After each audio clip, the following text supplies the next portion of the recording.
ಆತ್ಮದ ಕನ್ನಡಿ ಪುಸ್ತಕದಲ್ಲಿ ಕವಿ ಚೆನ್ನ ಬರೆದ ಸಾಲುಗಳಿವು. ಗಂಡಸರೇ ಹಾಗೆ.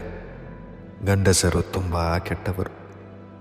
ಅವರು ತಂದೆಯಾಗಿದ್ದರೆ ದೇವರು, ತಮ್ಮನಾಗಿದ್ದರೆ ಬಲ, ಮಗನಾಗಿದ್ದರೆ ನಂಬಿಕೆ, ಗಂಡನಾಗಿದ್ದರೆ ಒಲವು, ಇನ್ನು ಪ್ರಿಯಕರನಾಗಿದ್ದರೆ ಅವನೇ ಬದುಕು. ಗಂಡಸರೇ ಹಾಗೆ. ಆ ಕುರುಡ ತಲೆ ಎತ್ತಿ ನೋಡಿದರೂ ಅವನು ನಿಮ್ಮೆದುರು ಕಾಮುಕ. ಸಹಾಯಕ್ಕೆ ಮುಂದಾದರೆ ಚಪಲ ಬುದ್ಧಿಯವನು, ಇಲ್ಲವೇ ಅವನು ರಸಿಕ. ಇನ್ನು ಸ್ವಲ್ಪ ಕಪ್ಪಾಗಿ ಕಂಡರಂತೂ ಅವನು ದೇಶದ್ರೋಹಿಯೇ ನಿಮಗೆ. ಹೌದು, ಸ್ವಲ್ಪ ಗಂಡಸರೇ ಹಾಗೆ.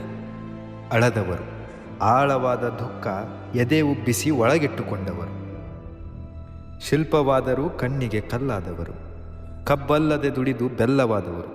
ತಪ್ಪೇನಿಲ್ಲ, ಗಂಡಸರು ಕೆಟ್ಟ ಹಣ್ಣುಗಳೇ. ಆದರೆ ಹಣ್ಣಿನ ಗಿಡವೇ ಕೆಟ್ಟಿಲ್ಲ. ಗಂಡಸರೇ ಹಾಗೆ. ಜಗದಗಲದ ನೋವನ್ನು ನಗುವಲ್ಲೇ ಮುಚ್ಚಿದವರು, ಯಾರನ್ನು ಮೆಚ್ಚಿಸದೆ ಮನೆಗಾಗಿ ಮಾರುವೇಷ ತೊಟ್ಟು ಬಜಾರಿನಲ್ಲಿ ನಗು ಮಾರುವ ಗಂಡಸರೇ ಹಾಗೆ. ತುಂಬ ಕೆಟ್ಟವರು, ತುಂಬ ಕೆಟ್ಟವರು.